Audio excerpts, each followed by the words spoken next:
Assalamualaikum, kembali lagi bersama saya Sita. Nah Mams, sesuai dengan janji saya kemarin di video sebelumnya, nah di video kali ini saya akan membagikan bagaimana sih cara saya mendekorasi ruangan kecil-kecilan saya ini. Untuk dekorasi kali ini saya menggunakan wall button yang akan saya tempel di bagian dinding. Nah wall button ini saya beli di Shopee ya Mams. Untuk unboxing saya ditemani oleh asisten kecil saya supaya nggak sepi-sepi amat ya Mams. Jadi awalnya saya berpikir untuk menggunakan wall panel saja untuk menghias bagian dinding agar lebih kuat. Tapi setelah saya cek harganya, ternyata harganya itu jauh lebih mahal daripada wall button seperti ini.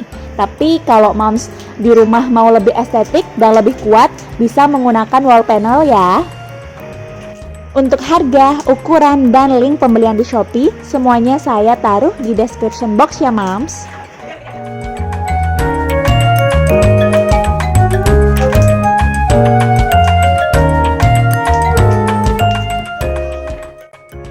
Ini penampakannya Mams ya setelah di unboxing.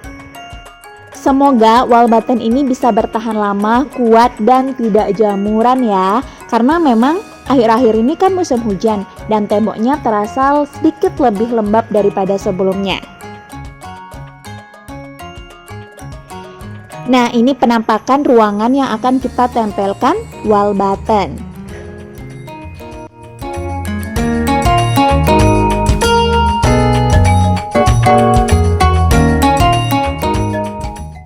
Nah Mams, agar pekerjaan kita itu lebih terarah, sebelum kita mulai kita buat sketsanya dulu ya.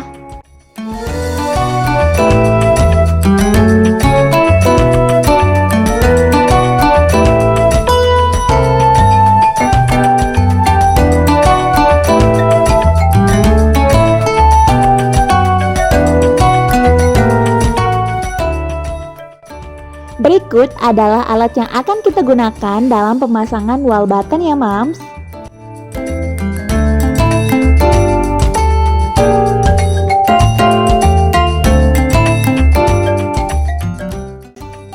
Jadi di sini sebelum saya mulai menempel wall buttonnya sendiri, saya merancang dan menaruh wall buttonnya. Kira-kira saya taruh di bagian mana ya yang cocok dan sebagainya sebelum ditempel. Karena kalau sudah ditempel kan nggak bisa dirubah lagi ya.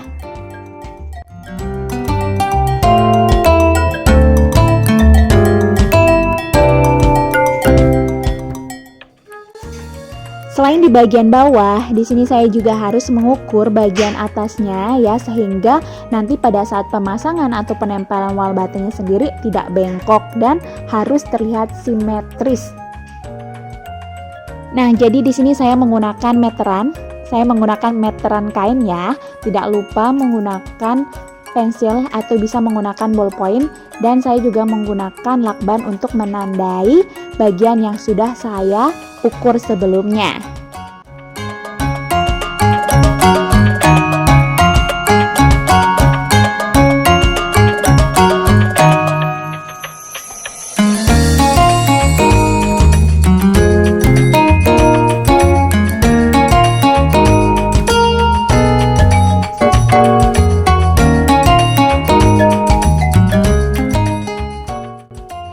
Nah, di sini saya juga menentukan jarak antara satu wall button dengan wall button yang lain ya.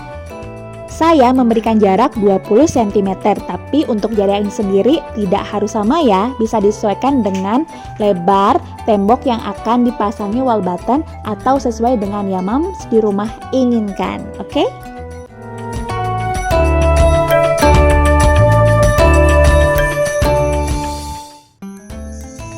Tahap yang selanjutnya adalah mengukur wall button. Untuk ukurannya sendiri sesuai dengan ukuran yang sudah kita tentukan di tembok tadi ya Mams. Mohon maaf ya Mams, jangan salah fokus dengan tangan saya yang belangnya itu tidak ketulungan. Karena memang untuk saat ini ya kemana-mana tuh pakai sepeda motor. Jadi ya mau nggak mau harus bersahabat dengan sinar matahari dan tangan menjadi belang deh.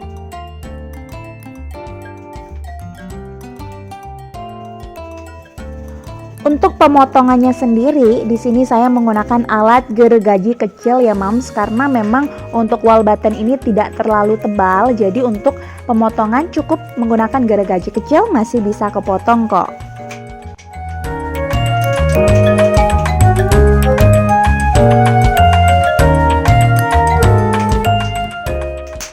Next kita masuk ke tahap penempelan ya. Di sini saya menggunakan lem silikon atau sealant ya. Untuk pembelian sendiri saya belinya di Shopee ya, tapi kemarin pada saat saya ke salah satu toko bangunan ternyata di sana juga banyak kok yang menjual lem seperti ini. Nah, untuk pengaplikasian lemnya itu sendiri mudah kok Moms ya. Cuma dioleskan saja di atas wall button ya yang akan ditempelkan. Sebagai informasi saja Moms ya, apabila Moms di rumah membeli lem sealant atau lem silikon modelnya seperti ini, tapi tidak membelinya sepaket dengan alat pendorongnya, tapi tidak apa-apa ya, masih bisa digunakan karena memang penggunaan lem sealant atau lem silikon ini harus didorong bagian bawahnya agar lemnya itu bisa keluar. Kalau di sini saya menggunakan kayu sih sebagai alat pembantunya ya, tapi kemarin saya melihat ada kok salah satu tukang menggunakan bagian belakang dari palu. Nah, apabila Moms di rumah tidak membeli alat pendorongnya ya, di sini saya akan memberikan tips agar pengaplikasian lem sealant ini bisa lebih mudah. Jadi ujung lem sealant yang berbentuk kerucut itu tidak usah dipasang, jadi lemnya itu lebih mudah untuk keluar. Pada saat wall buttonnya itu baru ditempelkan di tembok, kan tidak kering ya Moms, jadi memang membutuhkan waktu beberapa menit untuk bisa kering secara sempurna. Jadi agar wall buttonnya itu nanti tidak jatuh selagi lemnya itu belum kering, saya juga menggunakan lakban ya Moms. Tapi bisa juga kok menggunakan lakban atau plester tembok ya. Jadi itu lebih bagus agar temboknya itu tidak terkelupas dan tetap bagus. Nah, kemarin untuk wall button itu sendiri saya order sebanyak 50 biji. Jadi sebenarnya saya menempelkan wall button ini bukan hanya di bagian tembok sisi ini ya, sisi utara. Jadi saya juga menempelkan wall button di sisi selatan juga, tapi dengan motif yang berbeda. Nah, kalau ini kan motif yang teratur klasik gitu ya. Nah, di bagian tembok sebelah selatan itu motif abstrak. Jadi saya menghabiskan kurang lebih 45 batang ya, hasilnya seperti ini. Sisanya itu ada 5 biji. Yeay, akhirnya sudah jadi Moms. Nah, untuk video selanjutnya ya, saya akan pamir karena tidak mungkin di satu video akan sangat panjang sekali. Jangan lupa untuk nonton video selanjutnya ya. Nah, kalau Moms suka dengan video ini, jangan lupa like, comment, subscribe, dan share video ini ke semua media sosial kamu. Terima kasih.